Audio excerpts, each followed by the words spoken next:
The Dead, a short story by James Joyce. Lily, the caretaker's daughter, was literally run off her feet. Hardly had she brought one gentleman into the little pantry behind the office on the ground floor and helped him off with his overcoat, then the wheezy hall doorbell clanged again, and she had to scamper along the bare hallway to let in another guest. It was well for her she had not to attend to the ladies also. But Miss Kate and Miss Julia had thought of that and had converted the bathroom upstairs into a ladies' dressing room. Miss Kate and Miss Julia were there, gossiping and laughing and fussing, walking after each other to the head of the stairs, peering down over the banisters and calling down to Lily to ask her who had come. It was always a great affair, the Mrs. Morkan's annual dance. Everybody who knew them came to it, members of the family, old friends of the family, the members of Julia's choir, any of Kate's pupils that were grown up enough, and even some of Mary Jane's pupils too. Never once had it fallen flat. For years and years it had gone off in splendid style, as long as anyone could remember. Ever since Kate and Julia, after the death of their brother Pat, had left the house in Stony Batter and taken Mary Jane, their only niece, to live with them in the dark gaunt house on Usher's Island, the upper part of which they had rented from Mr. Fulham, the corn factor on the ground floor. That was a good 30 years ago, if it was a day. Mary Jane, who was then a little girl in short clothes, was now the main prop of the household, for she had the organ in Haddington Road. She had been through the academy and gave a pupils' concert every year in the upper room of the Antient concert rooms.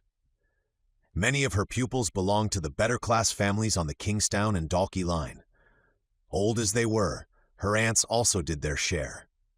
Julia, though she was quite gray, was still the leading soprano in Adam and Eve's, and Kate, being too feeble to go about much, gave music lessons to beginners on the old square piano in the back room. Lily, the caretaker's daughter, did housemaid's work for them. Though their life was modest, they believed in eating well. The best of everything: diamond-bone sirloins, 3-shilling tea, and the best bottled stout.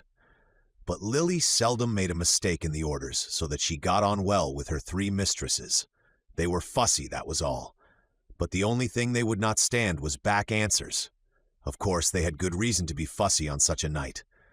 And then it was long after 10 o'clock, and yet there was no sign of Gabriel and his wife. Besides, they were dreadfully afraid that Freddie Malins might turn up screwed. They would not wish for worlds that any of Mary Jane's pupils should see him under the influence, and when he was like that, it was sometimes very hard to manage him.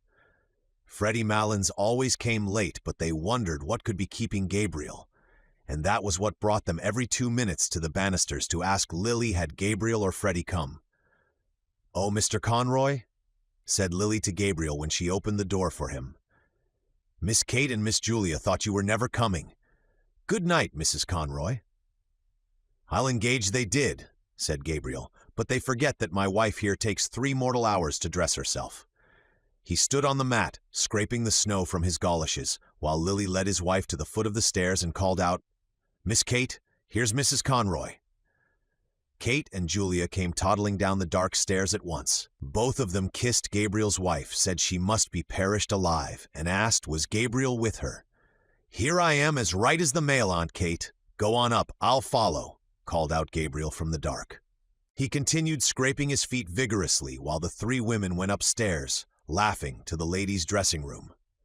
A light fringe of snow lay like a cape on the shoulders of his overcoat and like toe caps on the toes of his goloshes, and as the buttons of his overcoat slipped with a squeaking noise through the snow-stiffened frieze, a cold, fragrant air from out of doors escaped from crevices and folds. "Is it snowing again, Mr. Conroy?" asked Lily. She had preceded him into the pantry to help him off with his overcoat.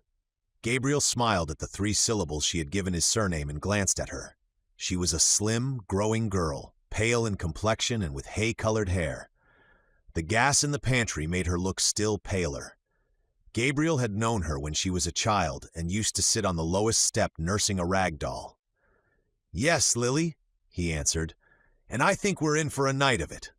He looked up at the pantry ceiling, which was shaking with the stamping and shuffling of feet on the floor above, listened for a moment to the piano, and then glanced at the girl, who was folding his overcoat carefully at the end of a shelf. "Tell me, Lily," he said in a friendly tone, "do you still go to school?" "Oh no, sir," she answered. "I'm done schooling this year and more." "Oh then," said Gabriel gaily, "I suppose we'll be going to your wedding one of these fine days with your young man, eh?" The girl glanced back at him over her shoulder and said with great bitterness, "The men that is now is only all palaver and what they can get out of you." Gabriel colored as if he felt he had made a mistake, and without looking at her, kicked off his goloshes and flicked actively with his muffler at his patent leather shoes. He was a stout, tallish young man. The high color of his cheeks pushed upwards even to his forehead, where it scattered itself in a few formless patches of pale red, and on his hairless face there scintillated restlessly the polished lenses and the bright gilt rims of the glasses, which screened his delicate and restless eyes. His glossy black hair was parted in the middle and brushed in a long curve behind his ears, where it curled slightly beneath the groove left by his hat. When he had flicked luster into his shoes, he stood up and pulled his waistcoat down more tightly on his plump body. Then he took a coin rapidly from his pocket. "Oh, Lily," he said, thrusting it into her hands, "it's Christmas time, isn't it? Just—" He walked rapidly towards the door. "Oh, no, sir," cried the girl, following him. "Really, sir, I wouldn't take it." "Christmas time! Christmas time!" said Gabriel, almost trotting to the stairs and waving his hand to her in deprecation. The girl, seeing that he had gained the stairs, called out after him, "Well, thank you, sir." He waited outside the drawing-room door until the waltz should finish, listening to the skirts that swept against it and to the shuffling of feet. He was still discomposed by the girl's bitter and sudden retort.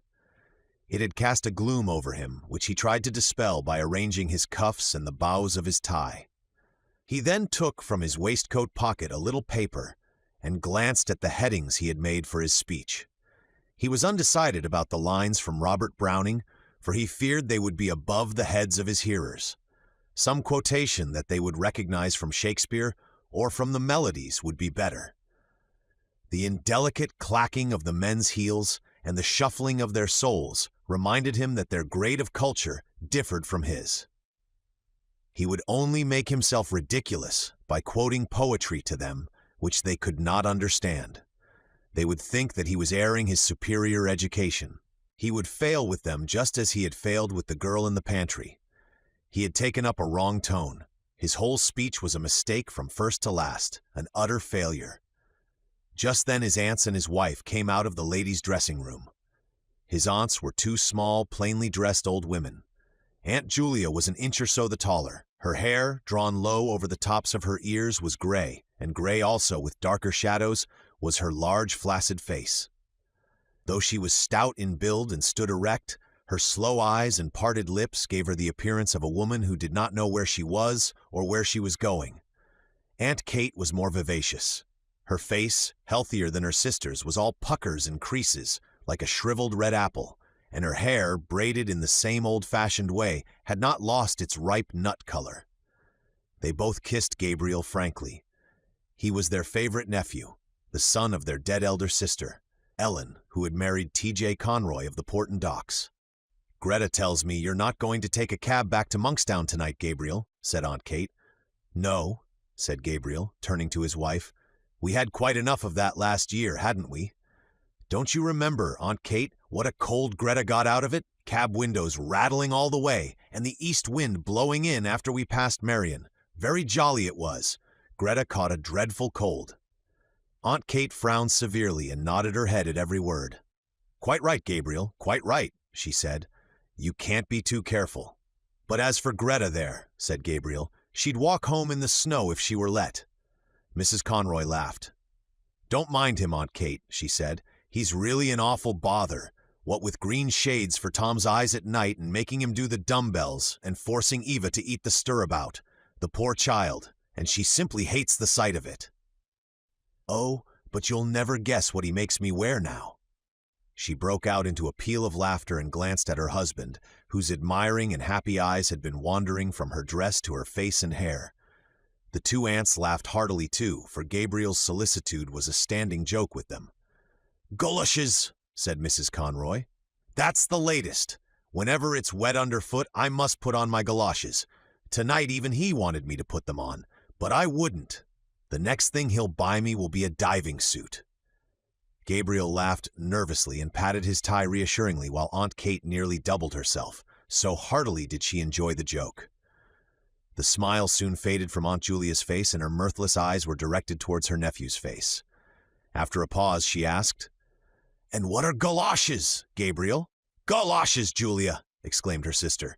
"Goodness me, don't you know what galoshes are? You wear them over your boots, Greta, isn't it?" "Yes," said Mrs. Conroy. "Gutta percha things. We both have a pair now. Gabriel says everyone wears them on the continent." "Oh, on the continent," murmured Aunt Julia, nodding her head slowly. Gabriel knitted his brows and said, as if he were slightly angered, "It's nothing very wonderful, but Greta thinks it very funny because she says the word reminds her of Christy Minstrels." "But tell me, Gabriel," said Aunt Kate with brisk tact. "Of course, you've seen about the room." Greta was saying, "Oh, the room is all right," replied Gabriel. "I've taken one in the Gresham." "To be sure," said Aunt Kate, "by far the best thing to do. And the children, Greta, you're not anxious about them?" "Oh, for one night," said Mrs. Conroy. "Besides, Bessie will look after them." "To be sure," said Aunt Kate again. "What a comfort it is to have a girl like that, one you can depend on. There's that Lily. I'm sure I don't know what has come over her lately. She's not the girl she was at all." Gabriel was about to ask his aunt some questions on this point, but she broke off suddenly to gaze after her sister who had wandered down the stairs and was craning her neck over the banisters. "Now, I ask you," she said almost testily, "where is Julia going? Julia, Julia, where are you going?" Julia, who had gone halfway down one flight, came back and announced blandly, "Here's Freddie."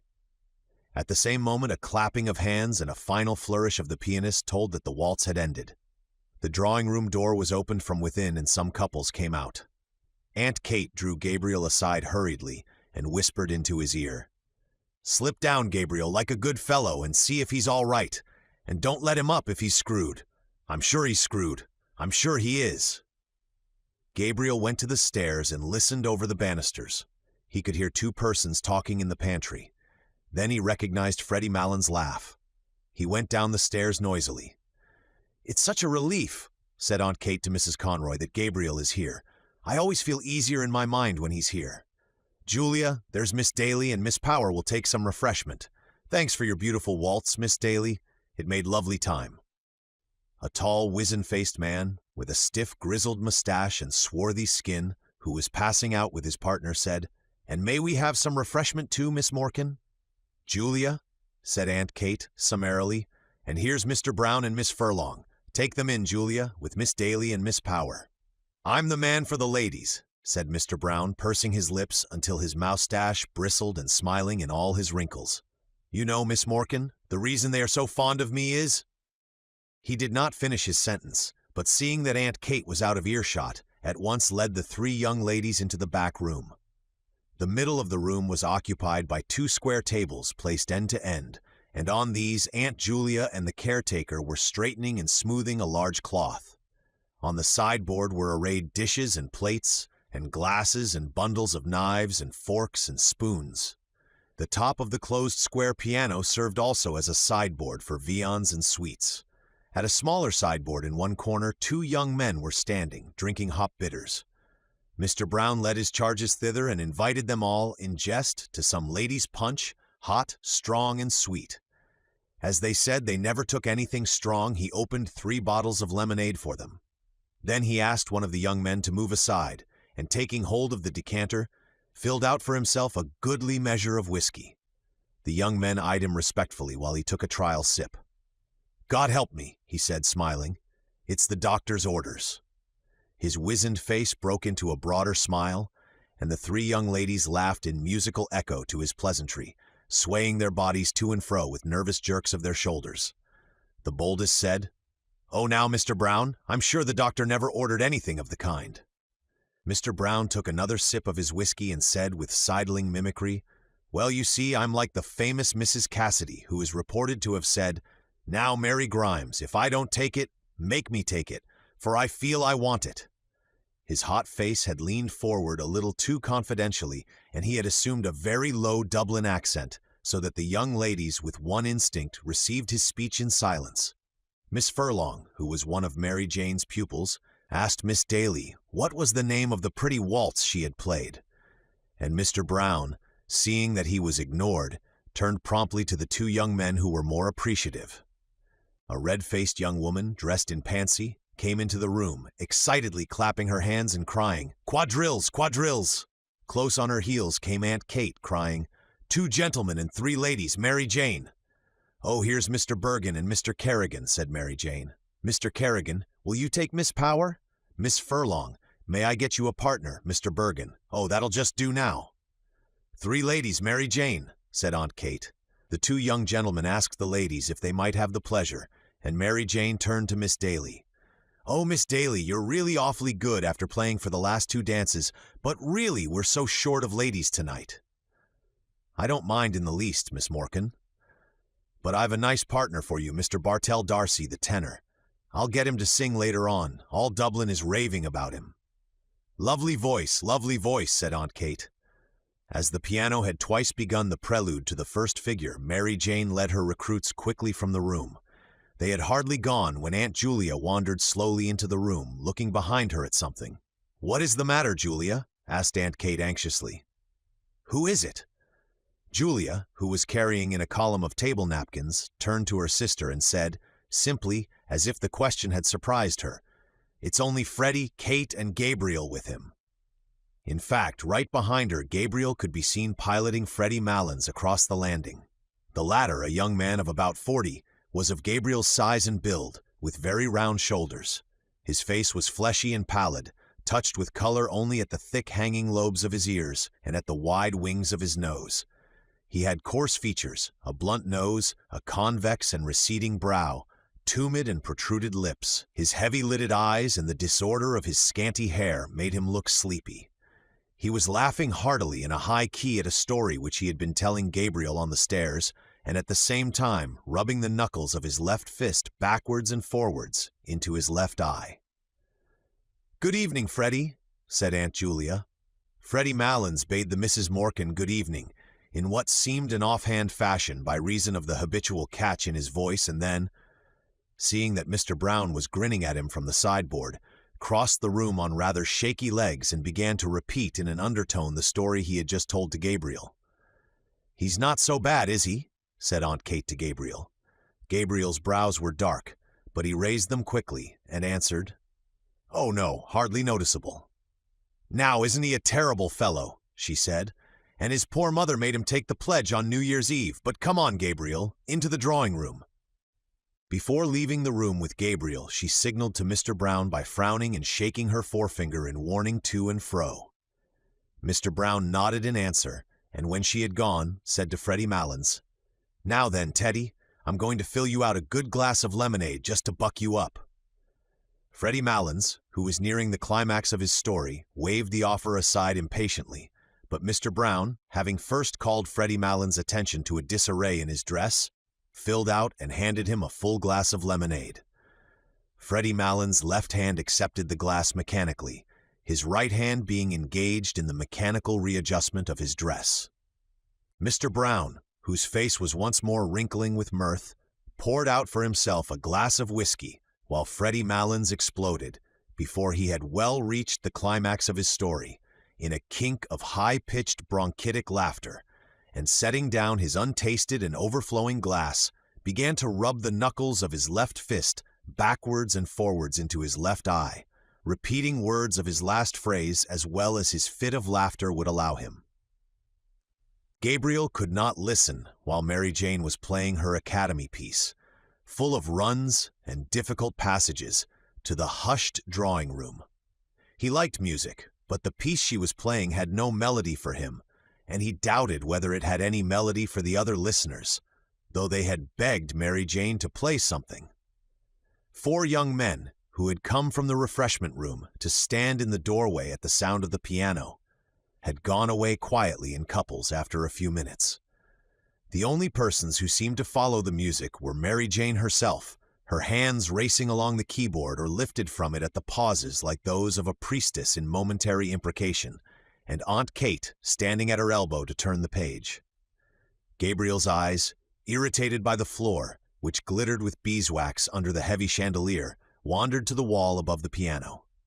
A picture of the balcony scene in Romeo and Juliet hung there, and beside it was a picture of the two murdered princes in the tower, which Aunt Julia had worked in red, blue, and brown wools when she was a girl.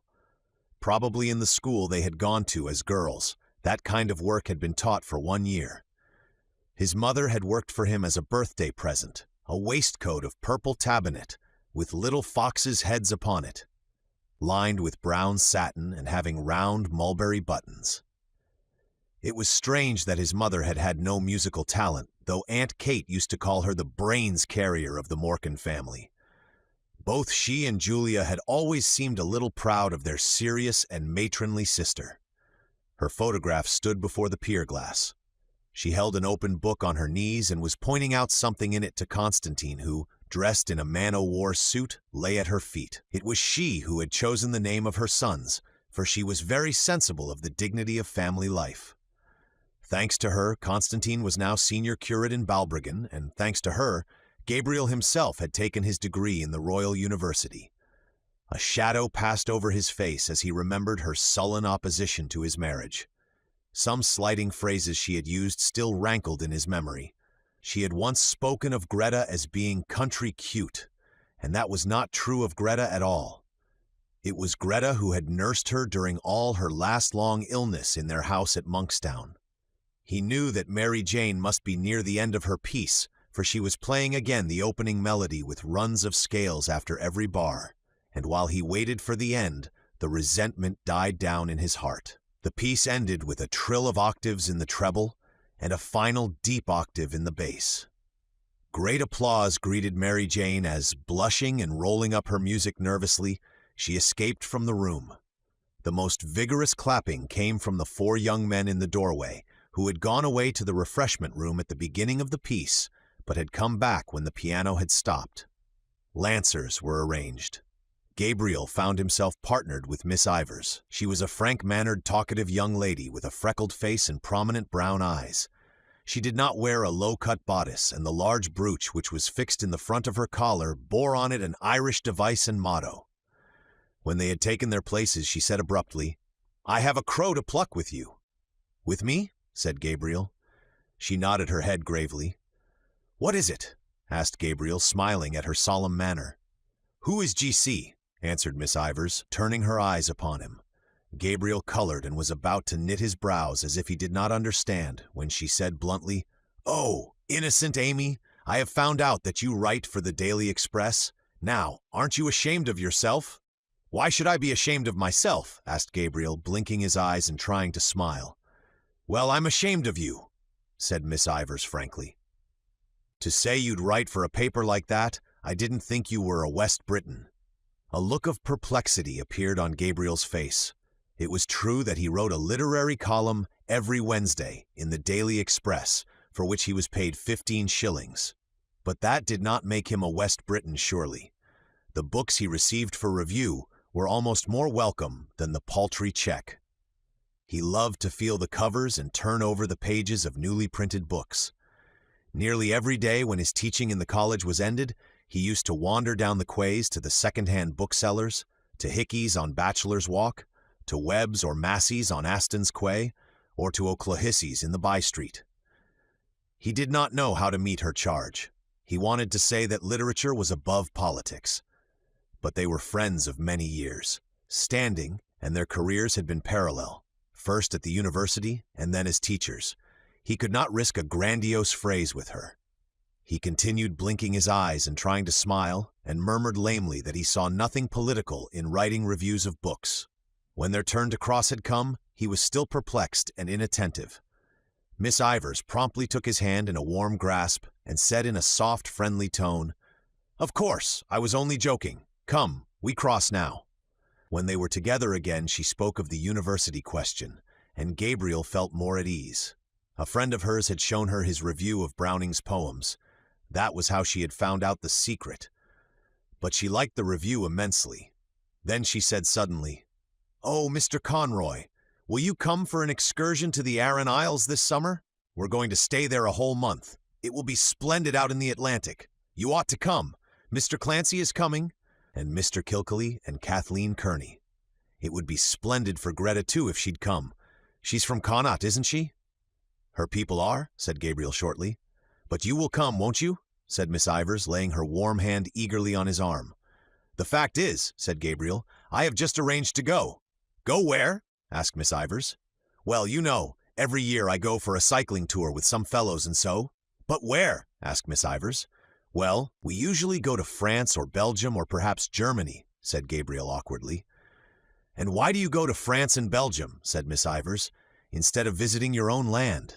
"Well," said Gabriel, "it's partly to keep in touch with the languages and partly for a change." "And haven't you your own language to keep in touch with?" "Irish?" asked Miss Ivers. "Well," said Gabriel, "if it comes to that, you know Irish is not my language." Their neighbors had turned to listen to the cross-examination. Gabriel glanced right and left nervously and tried to keep his good humor under the ordeal, which was making a blush invade his forehead. "And haven't you your own land to visit," continued Miss Ivers, "that you know nothing of, your own people and your own country?" "Oh, to tell you the truth," retorted Gabriel suddenly, "I'm sick of my own country, sick of it." "Why?" asked Miss Ivers. Gabriel did not answer, for his retort had heated him. "Why?" repeated Miss Ivers. They had to go visiting together, and as he had not answered her, Miss Ivers said warmly, "Of course you've no answer." Gabriel tried to cover his agitation by taking part in the dance with great energy. He avoided her eyes, for he had seen a sour expression on her face. But when they met in the long chain, he was surprised to feel his hand firmly pressed. She looked at him from under her brows for a moment quizzically until he smiled. Then, just as the chain was about to start again, she stood on tiptoe and whispered into his ear, "West Britain." When the Lancers were over, Gabriel went away to a remote corner of the room where Freddie Malins' mother was sitting. She was a stout, feeble old woman with white hair. Her voice had a catch in it like her son's, and she stuttered slightly. She had been told that Freddie had come and that he was nearly all right. Gabriel asked her whether she had had a good crossing. She lived with her married daughter in Glasgow and came to Dublin on a visit once a year. She answered placidly that she had had a beautiful crossing and that the captain had been most attentive to her. She spoke also of the beautiful house her daughter kept in Glasgow and of all the friends they had there. While her tongue rambled on, Gabriel tried to banish from his mind all memory of the unpleasant incident with Miss Ivers. Of course, the girl or woman, or whatever she was an enthusiast, but there was a time for all things. Perhaps he ought not to have answered her like that. But she had no right to call him a West Briton before people, even in joke. She had tried to make him ridiculous before people, heckling him and staring at him with her rabbit's eyes. He saw his wife making her way towards him through the waltzing couples. When she reached him, she said into his ear, "Gabriel, Aunt Kate wants to know, won't you carve the goose as usual? Miss Daly will carve the ham and I'll do the pudding." "All right," said Gabriel. "She's sending in the younger ones first as soon as this waltz is over so that we'll have the table to ourselves." "Were you dancing?" asked Gabriel. "Of course I was. Didn't you see me? What row had you with Molly Ivers?" "No row. Why? Did she say so?" "Something like that. I'm trying to get that Mr. Darcy to sing. He's full of conceit, I think." "There was no row," said Gabriel moodily. "Only she wanted me to go for a trip to the west of Ireland, and I said I wouldn't." His wife clasped her hands excitedly and gave a little jump. "Oh, do go, Gabriel," she cried. "I'd love to see Galway again." "You can go if you like," said Gabriel coldly. She looked at him for a moment, then turned to Mrs. Malins and said, "There's a nice husband for you, Mrs. Malins." While she was threading her way back across the room, Mrs. Malins, without adverting to the interruption, went on to tell Gabriel what beautiful places there were in Scotland and beautiful scenery. Her son-in-law brought them every year to the lakes, and they used to go fishing. Her son-in-law was a splendid fisher. One day he caught a beautiful big fish, and the man in the hotel cooked it for their dinner. Gabriel hardly heard what she said. Now that supper was coming near, he began to think again about his speech, and about the quotation. When he saw Freddie Malins coming across the room to visit his mother, Gabriel left the chair free for him and retired into the embrasure of the window. The room had already cleared, and from the back room came the clatter of plates and knives. Those who still remained in the drawing room seemed tired of dancing and were conversing quietly in little groups. Gabriel's warm, trembling fingers tapped the cold pane of the window. How cool it must be outside! How pleasant it would be to walk out alone, first along by the river and then through the park. The snow would be lying on the branches of the trees and forming a bright cap on the top of the Wellington Monument. How much more pleasant it would be there than at the supper table. He ran over the headings of his speech: Irish hospitality, sad memories, the three graces, Paris, the quotation from Browning. He repeated to himself a phrase he had written in his review: "One feels that one is listening to a thought-tormented music." Miss Ivers had praised the review. Was she sincere? Had she really any life of her own behind all her propagandism? There had never been any ill feeling between them until that night. It unnerved him to think that she would be at the supper table, looking up at him while he spoke with her critical, quizzing eyes. Perhaps she would not be sorry to see him fail in his speech. An idea came into his mind and gave him courage.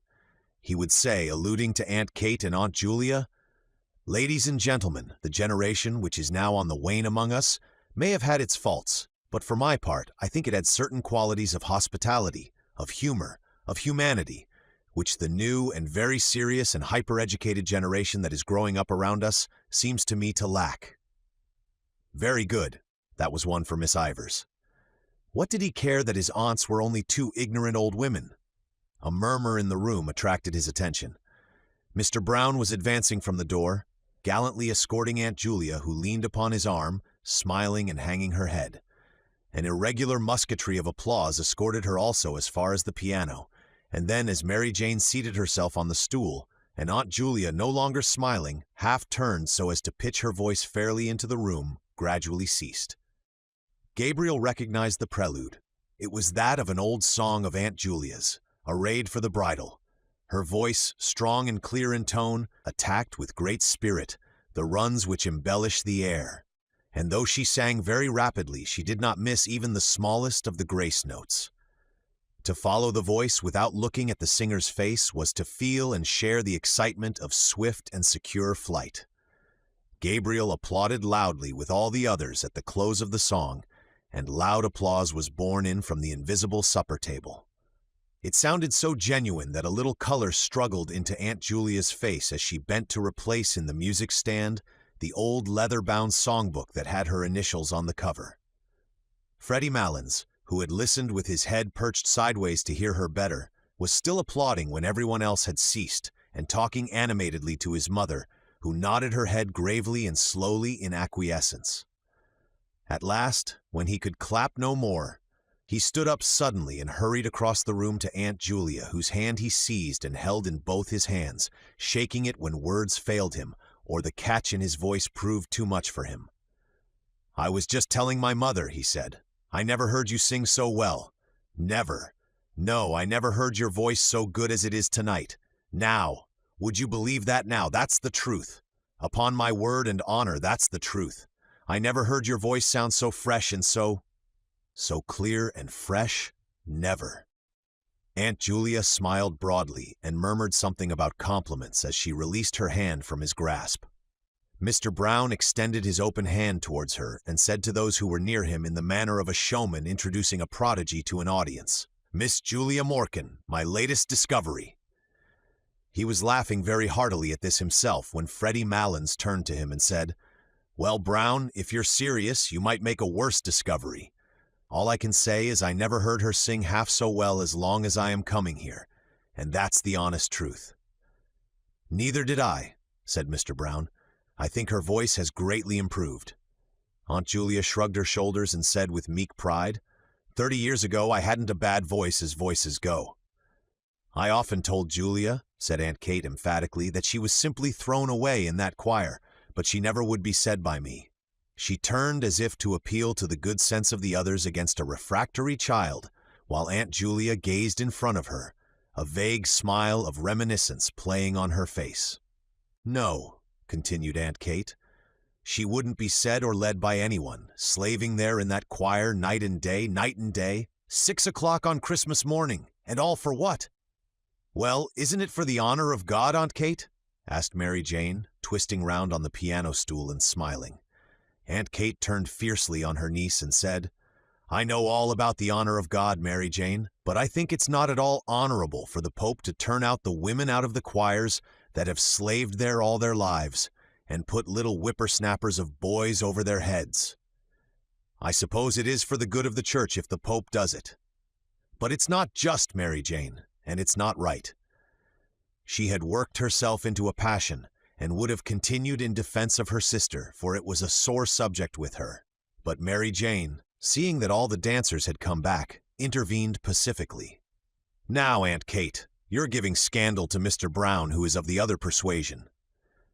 Aunt Kate turned to Mr. Brown, who was grinning at this allusion to his religion, and said hastily, "Oh, I don't question the Pope's being right. I'm only a stupid old woman, and I wouldn't presume to do such a thing. But there's such a thing as common everyday politeness and gratitude. And if I were in Julia's place, I'd tell that Father Healy straight up to his face. And besides, Aunt Kate," said Mary Jane, "we really are all hungry, and when we are hungry, we are all very quarrelsome." "And when we are thirsty, we are also quarrelsome," added Mr. Brown. "So that we had better go to supper," said Mary Jane, "and finish the discussion afterwards." On the landing outside the drawing-room, Gabriel found his wife and Mary Jane trying to persuade Miss Ivers to stay for supper. But Miss Ivers, who had put on her hat and was buttoning her cloak, would not stay. She did not feel in the least hungry, and she had already overstayed her time. "But only for 10 minutes, Molly," said Mrs. Conroy. "That won't delay you." "To take a pick itself," said Mary Jane, "after all your dancing." "I really couldn't," said Miss Ivers. "I am afraid you didn't enjoy yourself at all," said Mary Jane hopelessly. "Ever so much, I assure you," said Miss Ivers, "but you really must let me run off now." "But how can you get home?" asked Mrs. Conroy. "Oh, it's only 2 steps up the quay." Gabriel hesitated a moment and said, "If you will allow me, Miss Ivers, I'll see you home if you are really obliged to go." But Miss Ivers broke away from them. "I won't hear of it," she cried. "For goodness' sake, go in to your suppers and don't mind me. I'm quite well able to take care of myself." "Well, you're the comical girl, Molly," said Mrs. Conroy frankly. "Be nacht lib," cried Miss Ivers with a laugh as she ran down the staircase. Mary Jane gazed after her, a moody, puzzled expression on her face, while Mrs. Conroy leaned over the banisters to listen for the hall door. Gabriel asked himself, was he the cause of her abrupt departure? But she did not seem to be in ill humor. She had gone away laughing. He stared blankly down the staircase. At the moment, Aunt Kate came toddling out of the supper room, almost wringing her hands in despair. "Where is Gabriel?" she cried. "Where on earth is Gabriel? There's everyone waiting in there, stage to let, and nobody to carve the goose." "Here I am, Aunt Kate," cried Gabriel, with sudden animation, ready to carve a flock of geese if necessary. A fat brown goose lay at one end of the table, and at the other end, on a bed of creased paper strewn with sprigs of parsley, lay a great ham, stripped of its outer skin and peppered over with crust crumbs, a neat paper frill round its shin, and beside this was a round of spiced beef.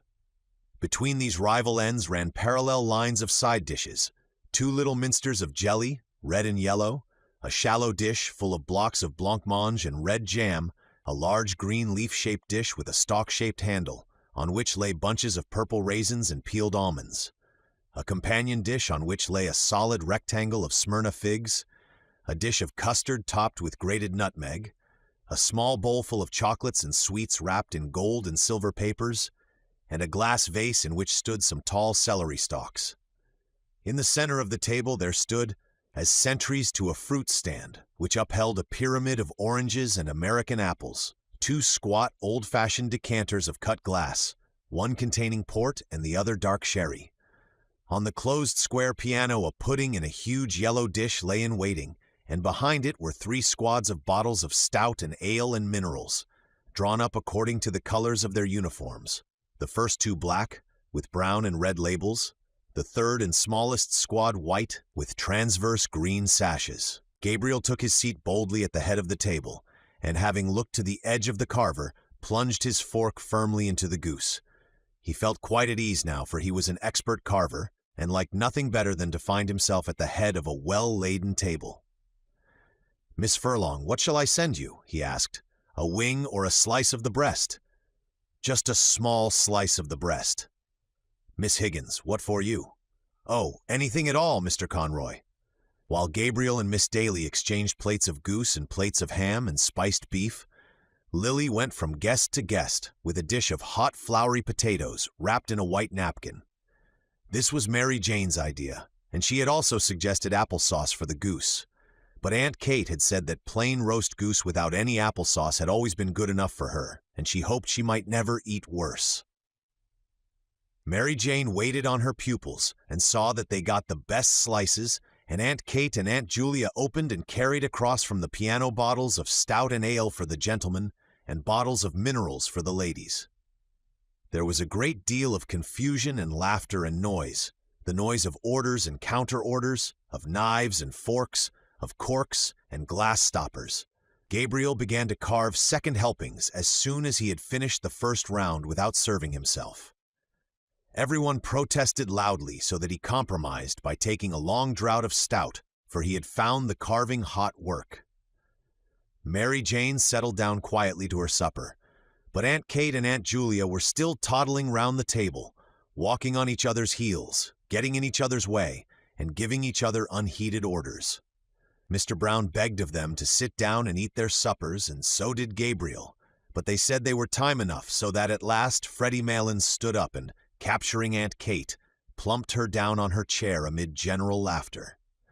When everyone had been well served, Gabriel said, smiling, "Now if anyone wants a little more of what vulgar people call stuffing, let him or her speak." A chorus of voices invited him to begin his own supper, and Lily came forward with 3 potatoes which she had reserved for him. "Very well," said Gabriel amiably, as he took another preparatory draught. "Kindly forget my existence, ladies and gentlemen, for a few minutes." He set to his supper and took no part in the conversation with which the table covered Lily's removal of the plates. The subject of talk was the opera company, which was then at the Theatre Royal. Mr. Bartell Darcy, the tenor, a dark-complexioned young man with a smart mustache, praised very highly the leading contralto of the company, but Miss Furlong thought she had a rather vulgar style of production. Freddie Malins said there was a Negro chieftain singing in the second part of the Gaiety pantomime, who had one of the finest tenor voices he had ever heard. "Have you heard him?" he asked Mr. Bartell Darcy across the table. "No," answered Mr. Bartell Darcy carelessly. "Because," Freddie Malins explained, "now I'd be curious to hear your opinion of him. I think he has a grand voice." "It takes Teddy to find out the really good things," said Mr. Brown familiarly to the table. "And why couldn't he have a voice too?" asked Freddie Malins sharply. "Is it because he's only a black?" Nobody answered this question, and Mary Jane led the table back to the legitimate opera. One of her pupils had given her a pass for Mignon. Of course it was very fine, she said, but it made her think of poor Georgina Burns. Mr. Brown could go back farther still, to the old Italian companies that used to come to Dublin: Tietjens, Ilma de Murska, Campanini, the great Trebelli, Giuglini, Ravelli, Aramburo. Those were the days, he said, when there was something like singing to be heard in Dublin. He told, too, of how the top gallery of the Old Royal used to be packed night after night, of how one night an Italian tenor had sung 5 encores too, "Let Me Like a Soldier Fall," introducing a high C every time, and of how the gallery boys would sometimes in their enthusiasm unyoke the horses from the carriage of some great prima donna and pull her themselves through the streets to her hotel. Why did they never play the grand old operas now, he asked, Dinora, Lucrezia Borgia? Because they could not get the voices to sing them, that was why. "Oh well," said Mr. Bartell Darcy, "I presume there are as good singers today as there were then." "Where are they?" asked Mr. Brown defiantly. "In London, Paris, Milan," said Mr. Bartell Darcy warmly. "I suppose Caruso, for example, is quite as good, if not better, than any of the men you have mentioned." "Maybe so," said Mr. Brown, "but I may tell you I doubt it strongly." "Oh, I'd give anything to hear Caruso sing," said Mary Jane. "For me," said Aunt Kate, who had been picking a bone. "There was only one tenor, to please me, I mean, but I suppose none of you ever heard of him." "Who was he, Miss Morkan?" asked Mr. Bartell D'Arcy politely. "His name," said Aunt Kate, "was Parkinson. I heard him when he was in his prime, and I think he had then the purest tenor voice that was ever put into a man's throat." "Strange," said Mr. Bartell D'Arcy. "I never even heard of him." Yes, Miss Morkan is right," said Mr. Brown. "I remember hearing of old Parkinson, but he's too far back for me." "A beautiful, pure, sweet, mellow English tenor," said Aunt Kate with enthusiasm. Gabriel having finished, the huge pudding was transferred to the table. The clatter of forks and spoons began again. Gabriel's wife served out spoonfuls of the pudding and passed the plates down the table. Midway down they were held up by Mary Jane, who replenished them with raspberry or orange jelly or with blancmange and jam. The pudding was of Aunt Julia's making, and she received praises for it from all quarters. She herself said that it was not quite brown enough. "Well, I hope, Miss Morkan," said Mr. Brown, "that I'm brown enough for you because, you know, I'm all brown." All the gentlemen, except Gabriel, ate some of the pudding out of compliment to Aunt Julia. As Gabriel never ate sweets, the celery had been left for him. Freddie Malins also took a stalk of celery and ate it with his pudding. He had been told that celery was a capital thing for the blood, and he was just then under doctor's care. Mrs. Malins, who had been silent all through the supper, said that her son was going down to Mount Melleray in a week or so. The table then spoke of Mount Melleray, how bracing the air was down there, how hospitable the monks were, and how they never asked for a penny piece from their guests. "And do you mean to say," asked Mr. Brown incredulously, "that a chap can go down there and put up there as if it were a hotel and live on the fat of the land and then come away without paying anything?" "Oh, most people give some donation to the monastery when they leave," said Mary Jane. "I wish we had an institution like that in our church," said Mr. Brown candidly. He was astonished to hear that the monks never spoke, got up at 2 in the morning and slept in their coffins.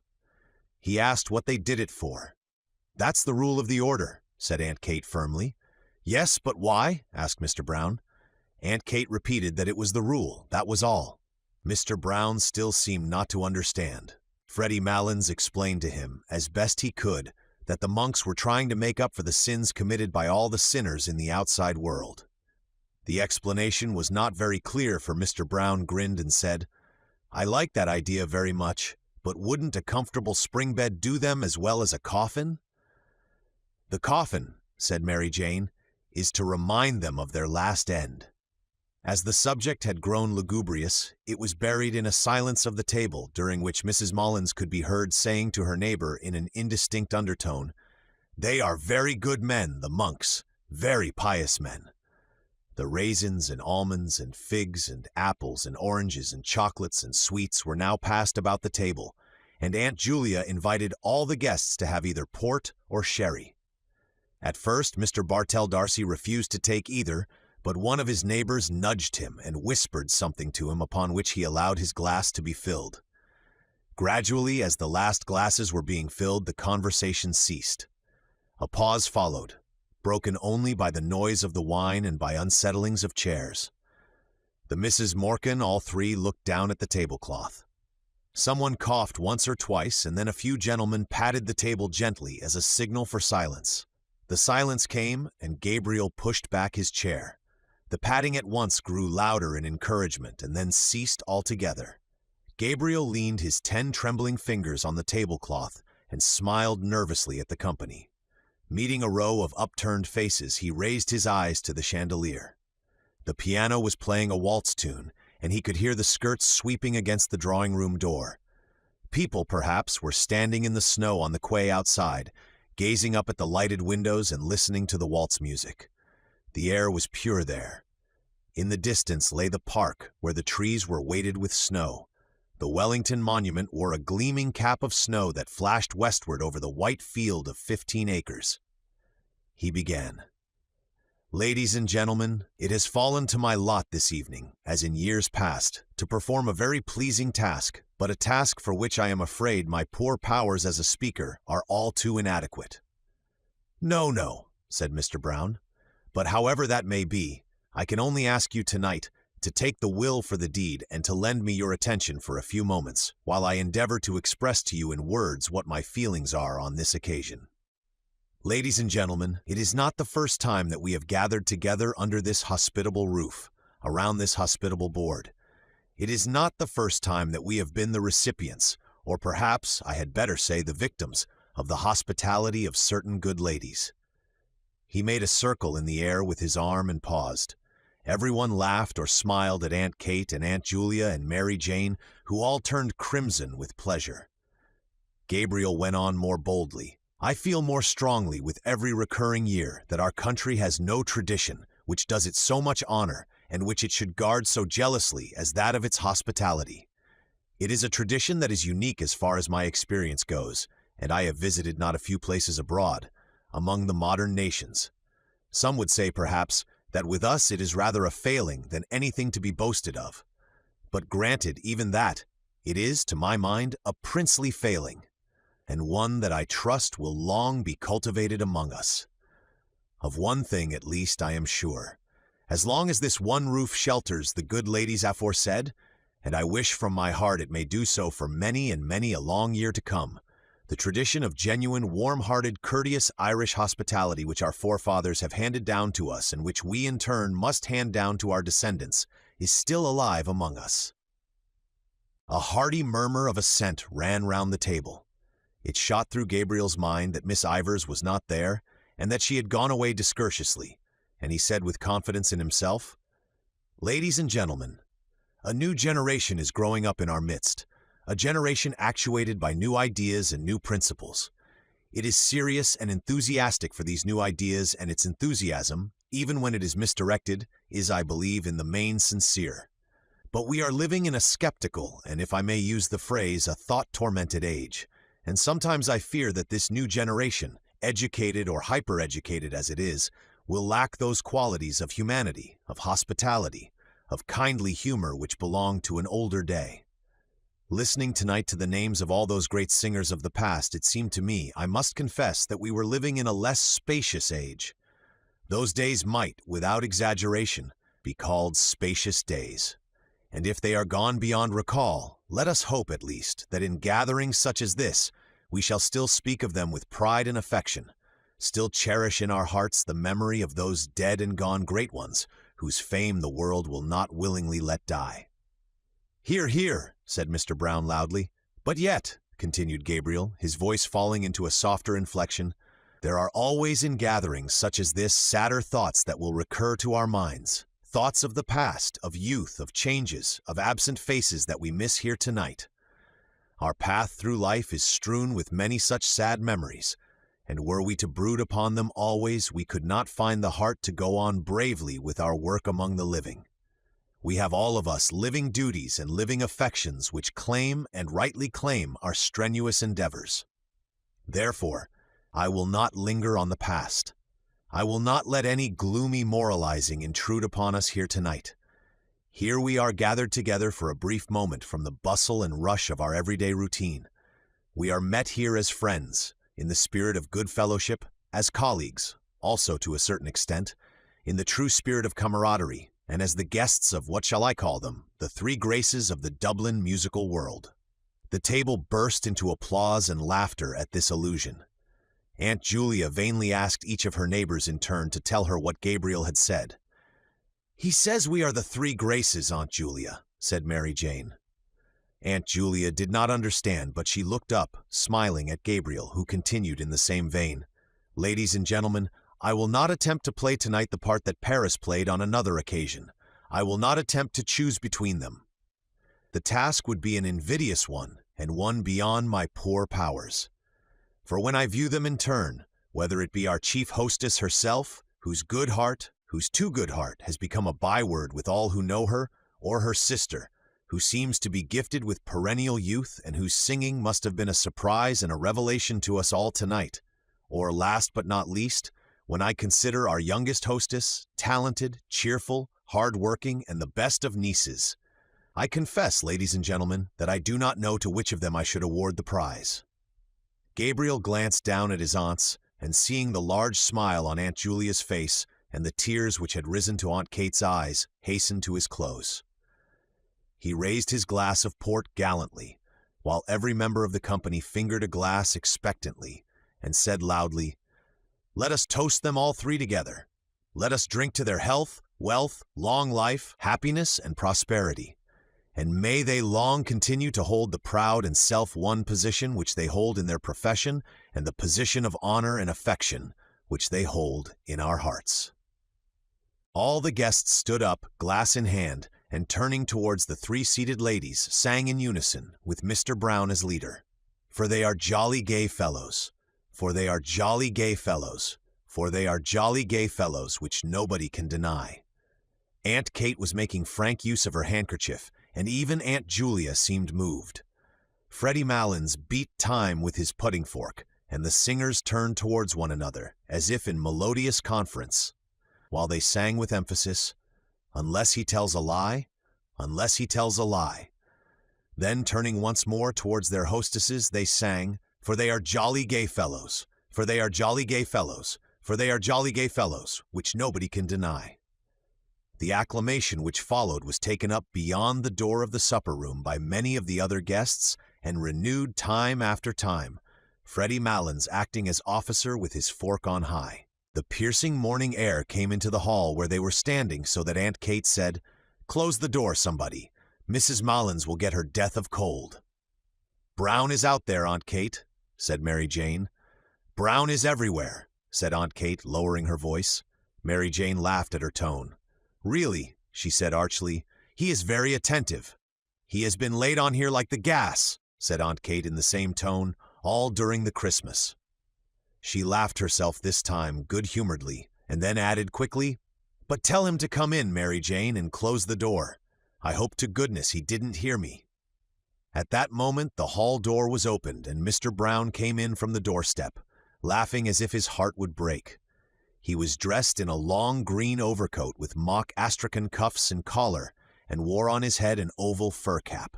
He pointed down the snow-covered quay from where the sound of shrill, prolonged whistling was borne in. "Teddy will have all the cabs in Dublin out," he said. Gabriel advanced from the little pantry behind the office, struggling into his overcoat, and looking round the hall said, "Greta not down yet?" "She's getting on her things, Gabriel," said Aunt Kate. "Who's playing up there?" asked Gabriel. "Nobody. They're all gone." "Oh no, Aunt Kate," said Mary Jane. "Bartell Darcy and Miss O'Callaghan aren't gone yet." "Someone is fooling at the piano anyhow," said Gabriel. Mary Jane glanced at Gabriel and Mr. Brown and said with a shiver, "It makes me feel cold to look at you two gentlemen muffled up like that. I wouldn't like to face your journey home at this hour." "I'd like nothing better this minute," said Mr. Brown stoutly, "than a rattling fine walk in the country, or a fast drive with a good spanking goer between the shafts." "We used to have a very good horse and trap at home," said Aunt Julia sadly. "The never-to-be-forgotten Johnny," said Mary Jane, laughing. Aunt Kate and Gabriel laughed too. "Why, what was wonderful about Johnny?" asked Mr. Brown. "The late lamented Patrick Morkan, our grandfather, that is," explained Gabriel, commonly known in his later years as the old gentleman, was a glue boiler. "Oh now, Gabriel," said Aunt Kate, laughing, "he had a starch mill." "Well, glue or starch," said Gabriel, "the old gentleman had a horse by the name of Johnny, and Johnny used to work in the old gentleman's mill, walking round and round in order to drive the mill. That was all very well, but now comes the tragic part about Johnny. One fine day the old gentleman thought he'd like to drive out with the quality to a military review in the park. "The Lord have mercy on his soul," said Aunt Kate compassionately. "Amen," said Gabriel. "So the old gentleman, as I said, harnessed Johnny and put on his very best tall hat and his very best stock collar and drove out in grand style from his ancestral mansion somewhere near Back Lane, I think." Everyone laughed, even Mrs. Malins, at Gabriel's manner, and Aunt Kate said, "Oh now, Gabriel, he didn't live in Back Lane, really. Only the mill was there." "Out from the mansion of his forefathers," continued Gabriel, "he drove with Johnny, and everything went on beautifully until Johnny came in sight of King Billy's statue, and whether he fell in love with the horse King Billy sits on, or whether he thought he was back again in the mill, anyhow he began to walk round the statue. Gabriel paced in a circle round the hall in his goloshes amid the laughter of the others. "Round and round he went," said Gabriel, "and the old gentleman, who was a very pompous old gentleman, was highly indignant. 'Go on, sir.' 'What do you mean, sir?' 'Johnny, most extraordinary conduct. Can't understand the horse.'" The peal of laughter which followed Gabriel's imitation of the incident was interrupted by a resounding knock at the hall door. Mary Jane ran to open it and let in Freddie Malins. Freddie Malins, with his hat well back on his head and his shoulders humped with cold, was puffing and steaming after his exertions. "I could only get one cab," he said. "Oh, we'll find another along the quay," said Gabriel. "Yes," said Aunt Kate. "Better not keep Mrs. Malins standing in the drought." Mrs. Malins was helped down the front steps by her son and Mr. Brown, and after many maneuvers, hoisted into the cab. Freddie Malins clambered in after her and spent a long time settling her on the seat, Mr. Brown helping him with advice. At last she was settled comfortably, and Freddie Malins invited Mr. Brown into the cab. There was a good deal of confused talk, and then Mr. Brown got into the cab. The cabman settled his rug over his knees and bent down for the address. The confusion grew greater, and the cabman was directed differently by Freddie Malins and Mr. Brown, each of whom had his head out through a window of the cab. The difficulty was to know where to drop Mr. Brown along the route, and Aunt Kate, Aunt Julia, and Mary Jane helped the discussion from the doorstep with cross-directions and contradictions and abundance of laughter. As for Freddie Malins, he was speechless with laughter. He popped his head in and out of the window every moment to the great danger of his hat, and told his mother how the discussion was progressing, till at last Mr. Brown shouted to the bewildered cabman above the din of everybody's laughter, "Do you know Trinity College?" "Yes, sir," said the cabman. "Well, drive bang up against Trinity College gates," said Mr. Brown, "and then we'll tell you where to go. You understand now?" "Yes, sir," said the cabman. "Make like a bird for Trinity College."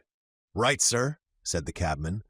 The horse was whipped up, and the cab rattled off along the quay amid a chorus of laughter and adieus. Gabriel had not gone to the door with the others. He was in a dark part of the hall, gazing up the staircase. A woman was standing near the top of the first flight, in the shadow also. He could not see her face, but he could see the terracotta and salmon-pink panels of her skirt, which the shadow made appear black and white. It was his wife. She was leaning on the banisters, listening to something. Gabriel was surprised at her stillness and strained his ear to listen also. But he could hear little save the noise of laughter and dispute on the front steps, a few chords struck on the piano, and a few notes of a man's voice singing. He stood still in the gloom of the hall, trying to catch the air that the voice was singing and gazing up at his wife. There was grace and mystery in her attitude, as if she were a symbol of something. He asked himself, what is a woman standing on the stairs in the shadow, listening to distant music, a symbol of? If he were a painter, he would paint her in that attitude. Her blue felt hat would show off the bronze of her hair against the darkness, and the dark panels of her skirt would show off the light ones. Distant music he would call the picture if he were a painter. The hall door was closed, and Aunt Kate, Aunt Julia, and Mary Jane came down the hall, still laughing. "Well, isn't Freddie terrible?" said Mary Jane. "He's really terrible." Gabriel said nothing but pointed up the stairs towards where his wife was standing. Now that the hall door was closed, the voice and the piano could be heard more clearly. Gabriel held up his hand for them to be silent. The song seemed to be in the old Irish tonality, and the singer seemed uncertain both of his words and of his voice. The voice, made plaintive by distance and by the singer's hoarseness, faintly illuminated the cadence of the air with words expressing grief. "Oh, the rain falls on my heavy locks, and the dew wets my skin, my babe lies cold." "Oh," exclaimed Mary Jane, "it's Bartell D'Arcy singing, and he wouldn't sing all the night. Oh, I'll get him to sing a song before he goes." "Oh, do, Mary Jane," said Aunt Kate. Mary Jane brushed past the others and ran to the staircase, but before she reached it, the singing stopped and the piano was closed abruptly. "Oh, what a pity," she cried. "Is he coming down, Greta?" Gabriel heard his wife answer yes and saw her come down towards them. A few steps behind her were Mr. Bartell D'Arcy and Miss O'Callaghan. "Oh, Mr. Darcy," cried Mary Jane, "it's downright mean of you to break off like that when we were all in raptures listening to you." "I have been at him all the evening," said Miss O'Callaghan, "and Mrs. Conroy too, and he told us he had a dreadful cold and couldn't sing." "Oh, Mr. Darcy," said Aunt Kate, "now that was a great fib to tell." "Can't you see that I'm as hoarse as a crow?" said Mr. Darcy roughly. He went into the pantry hastily and put on his overcoat. The others, taken aback by his rude speech, could find nothing to say. Aunt Kate wrinkled her brows and made signs to the others to drop the subject. Mr. Darcy stood swathing his neck carefully and frowning. "It's the weather," said Aunt Julia after a pause. "Yes, everybody has colds," said Aunt Kate readily. "Everybody."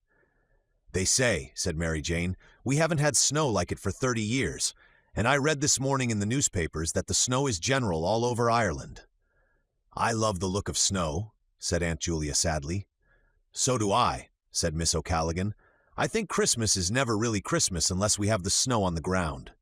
"But poor Mr. Darcy doesn't like the snow," said Aunt Kate, smiling. Mr. Darcy came from the pantry, fully swathed and buttoned, and in a repentant tone told them the history of his cold. Everyone gave him advice and said it was a great pity and urged him to be very careful of his throat in the night air. Gabriel watched his wife, who did not join in the conversation. She was standing right under the dusty fanlight, and the flame of the gas lit up the rich bronze of her hair, which he had seen her drying at the fire a few days before. She was in the same attitude and seemed unaware of the talk about her. At last she turned towards them, and Gabriel saw that there was color on her cheeks and that her eyes were shining. A sudden tide of joy went leaping out of his heart. "Mr. Darcy," she said, "what is the name of that song you were singing?" "It's called The Lass of Aughrim," said Mr. Darcy, "but I couldn't remember it properly. Why? Do you know it?" "The Lass of Aughrim," she repeated. "I couldn't think of the name." "It's a very nice air," said Mary Jane. "I'm sorry you were not in voice tonight." "Now, Mary Jane," said Aunt Kate, "don't annoy Mr. Darcy. I won't have him annoyed." Seeing that all were ready to start, she shepherded them to the door, where good night was said. "Well, good night, Aunt Kate, and thanks for the pleasant evening." "Good night, Gabriel. Good night, Greta." "Good night, Aunt Kate, and thanks ever so much. Good night, Aunt Julia." "Oh, good night, Greta. I didn't see you." "Good night, Mr. Darcy. Good night, Miss O'Callaghan. Good night, Miss Morkan. Good night again. Good night, all. Safe home. Good night. Good night." The morning was still dark. A dull yellow light brooded over the houses and the river, and the sky seemed to be descending. It was slushy underfoot, and only streaks and patches of snow lay on the roofs, on the parapets of the quay and on the area railings. The lamps were still burning redly in the murky air, and across the river, the palace of the Four Courts stood out menacingly against the heavy sky. She was walking on before him with Mr. Bartell Darcy, her shoes in a brown parcel tucked under one arm, and her hands holding her skirt up from the slush. She had no longer any grace of attitude, but Gabriel's eyes were still bright with happiness. The blood went bounding along his veins, and the thoughts went rioting through his brain, proud, joyful, tender, valorous. She was walking on before him so lightly and so erect that he longed to run after her noiselessly, catch her by the shoulders and say something foolish and affectionate into her ear. She seemed to him so frail that he longed to defend her against something, and then to be alone with her. Moments of their secret life together burst like stars upon his memory. A heliotrope envelope was lying beside his breakfast cup, and he was caressing it with his hand. Birds were twittering in the ivy, and the sunny web of the curtain was shimmering along the floor. He could not eat for happiness. They were standing on the crowded platform, and he was placing a ticket inside the warm palm of her glove. He was standing with her in the cold, looking in through a grated window at a man making bottles in a roaring furnace. It was very cold. Her face, fragrant in the cold air, was quite close to his, and suddenly he called out to the man at the furnace, "Is the fire hot, sir?" But the man could not hear with the noise of the furnace. It was just as well. He might have answered rudely. A wave of yet more tender joy escaped from his heart and went coursing in warm flood along his arteries. Like the tender fire of stars, moments of their life together, that no one knew of or would ever know of, broke upon and illumined his memory. He longed to recall to her those moments, to make her forget the years of their dull existence together and remember only their moments of ecstasy. For the years, he felt, had not quenched his soul or hers. Their children, his writing, her household cares had not quenched all their soul's tender fire. In one letter that he had written to her then, he had said, "Why is it that words like these seem to me so dull and cold? Is it because there is no word tender enough to be your name?" Like distant music, these words that he had written years before were borne towards him from the past. He longed to be alone with her. When the others had gone away, when he and she were in their room in the hotel, then they would be alone together. He would call her softly, "Greta!" Perhaps she would not hear at once. She would be undressing. Then something in his voice would strike her. She would turn and look at him. At the corner of Winetavern Street, they met a cab. He was glad of its rattling noise as it saved him from conversation. She was looking out of the window and seemed tired. The others spoke only a few words, pointing out some building or street. The horse galloped along wearily, under the murky morning sky, dragging his old rattling box after his heels, and Gabriel was again in a cab with her, galloping to catch the boat, galloping to their honeymoon. As the cab drove across O'Connell Bridge, Miss O'Callaghan said, "They say you never cross O'Connell Bridge without seeing a white horse." "I see a white man this time," said Gabriel. "Where?" asked Mr. Bartell D'Arcy. Gabriel pointed to the statue on which lay patches of snow. Then he nodded familiarly to it and waved his hand. "Good night, Dan," he said gaily.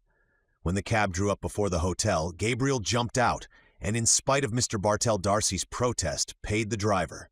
He gave the man a shilling over his fare. The man saluted and said, "A prosperous new year to you, sir." "The same to you," said Gabriel cordially.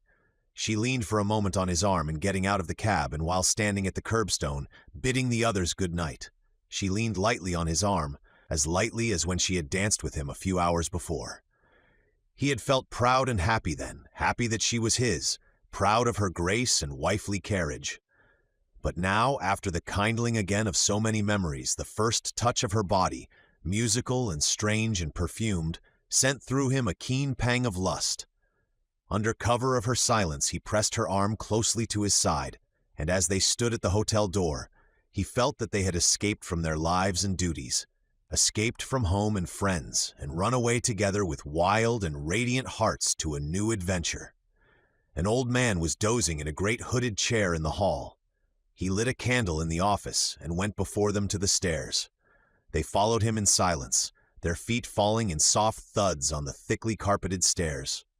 She mounted the stairs behind the porter, her head bowed in the ascent, her frail shoulders curved as with a burden, her skirt girt tightly about her.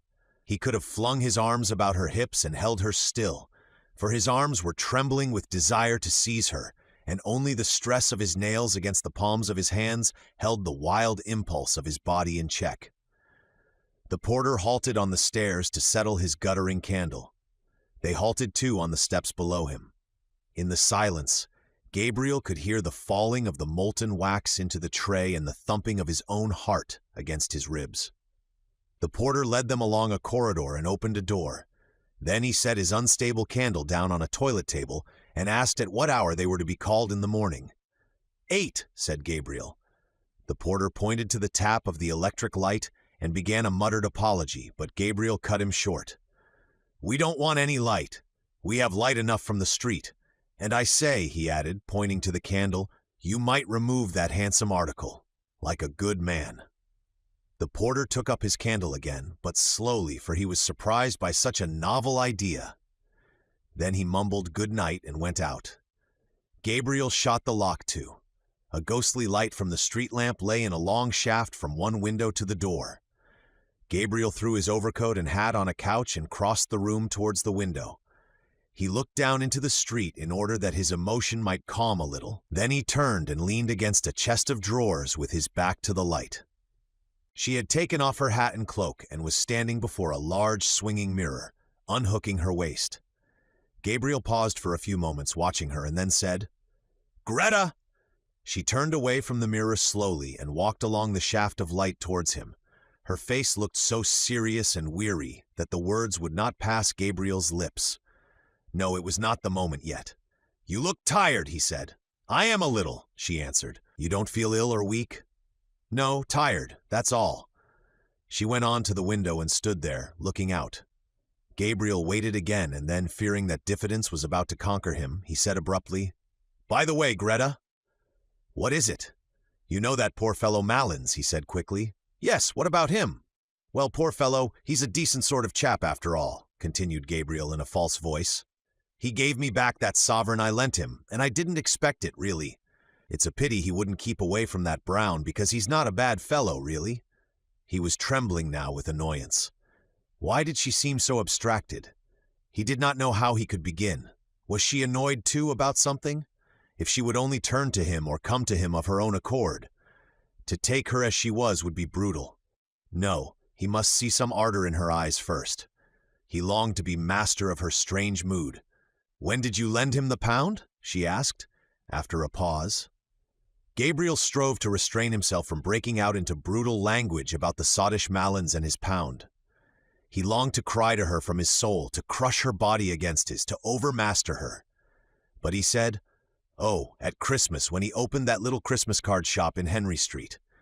He was in such a fever of rage and desire that he did not hear her come from the window. She stood before him for an instant, looking at him strangely. Then, suddenly raising herself on tiptoe and resting her hands lightly on his shoulders, she kissed him. "You are a very generous person, Gabriel," she said. Gabriel, trembling with delight at her sudden kiss and at the quaintness of her phrase, put his hands on her hair and began smoothing it back, scarcely touching it with his fingers. The washing had made it fine and brilliant. His heart was brimming over with happiness. Just when he was wishing for it, she had come to him of her own accord. Perhaps her thoughts had been running with his. Perhaps she had felt the impetuous desire that was in him, and then the yielding mood had come upon her.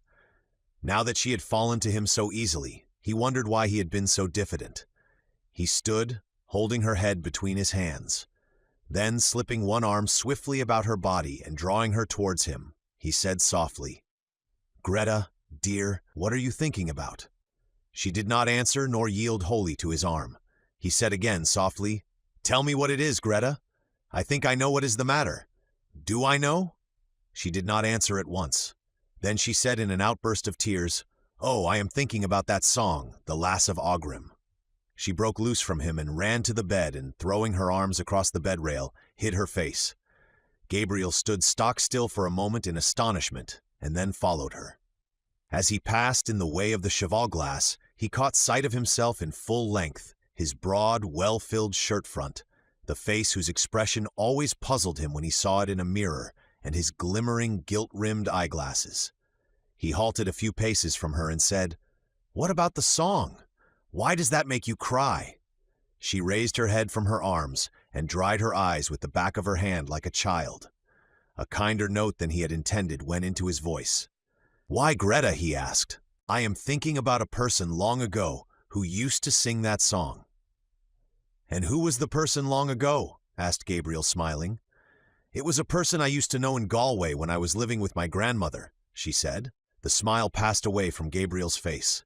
A dull anger began to gather again at the back of his mind, and the dull fires of his lust began to glow angrily in his veins. "Someone you were in love with?" he asked ironically. "It was a young boy I used to know," she answered, "named Michael Fury. He used to sing that song, The Lass of Aughrim. He was very delicate." Gabriel was silent. He did not wish her to think that he was interested in this delicate boy. "I can see him so plainly," she said after a moment. "Such eyes as he had, big, dark eyes, and such an expression in them. An expression!" "Oh, then you were in love with him?" said Gabriel. "I used to go out walking with him," she said, "when I was in Galway."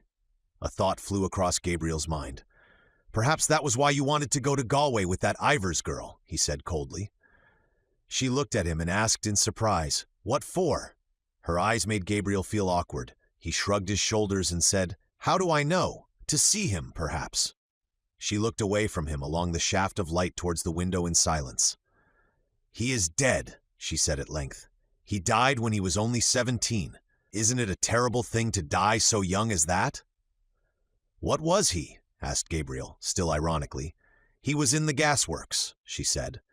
Gabriel felt humiliated by the failure of his irony and by the evocation of this figure from the dead, a boy in the gasworks.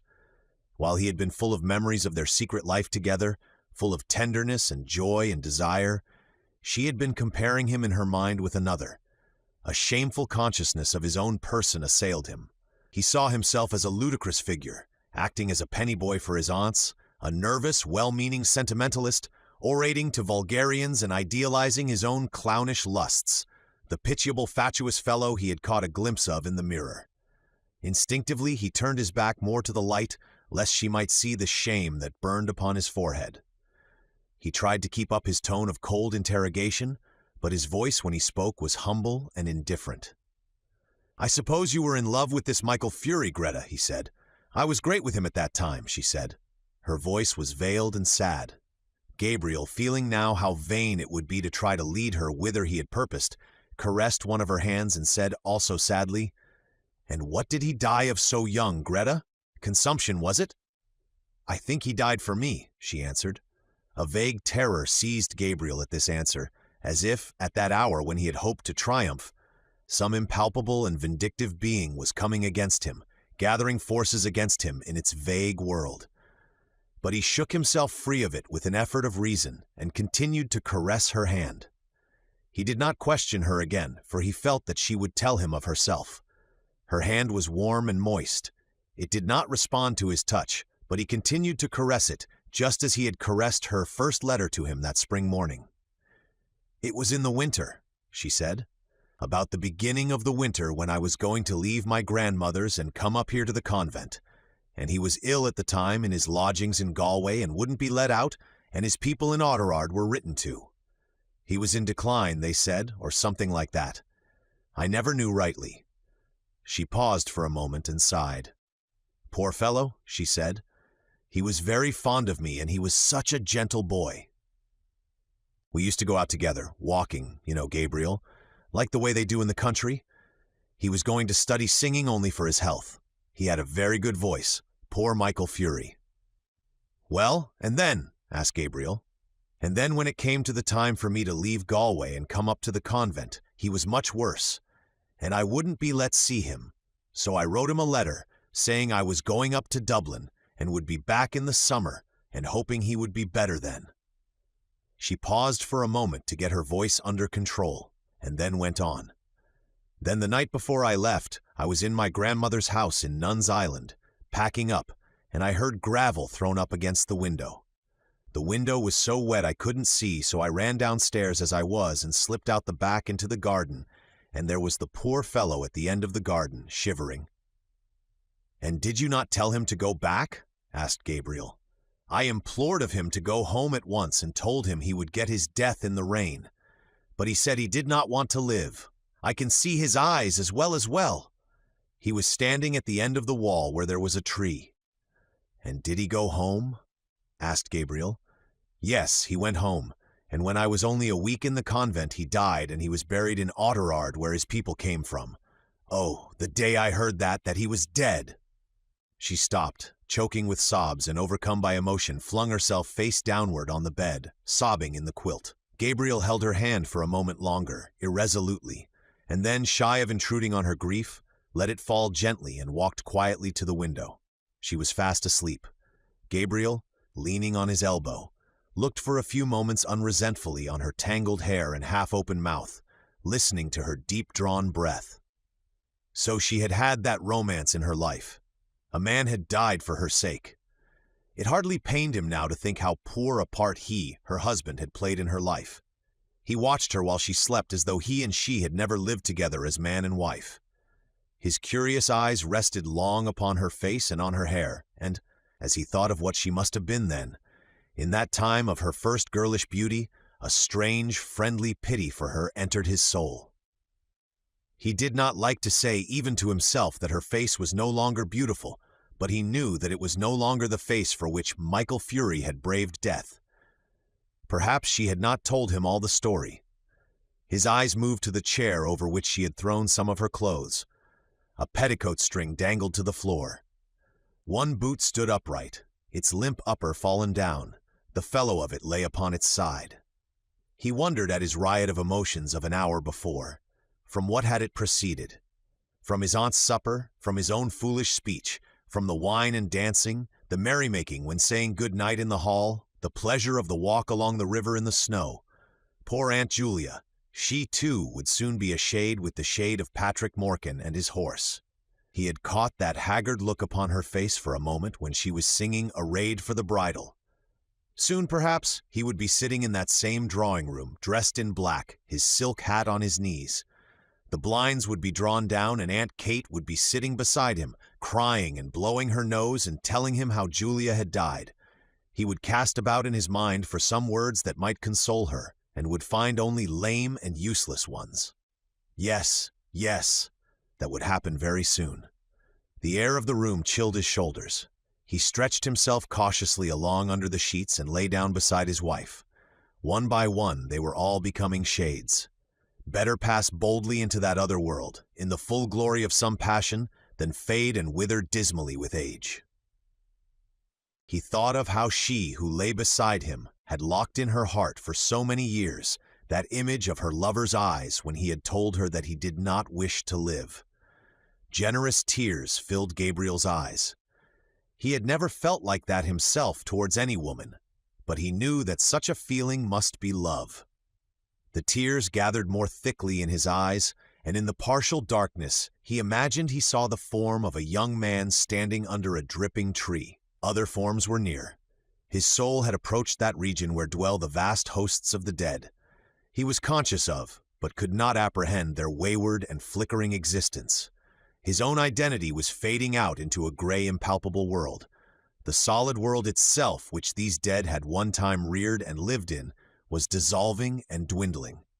A few light taps upon the pane made him turn to the window. It had begun to snow again. He watched sleepily the flakes, silver and dark, falling obliquely against the lamplight. The time had come for him to set out on his journey westward. Yes, the newspapers were right. Snow was general all over Ireland. It was falling on every part of the dark central plain, on the treeless hills, falling softly upon the bog of Allen, and farther westward, softly falling into the dark mutinous Shannon waves. It was falling, too, upon every part of the lonely churchyard on the hill where Michael Fury lay buried. It lay thickly drifted on the crooked crosses and headstones, on the spears of the little gate, on the barren thorns. His soul swooned slowly as he heard the snow falling faintly through the universe, and faintly falling, like the descent of their last end, upon all the living and the dead.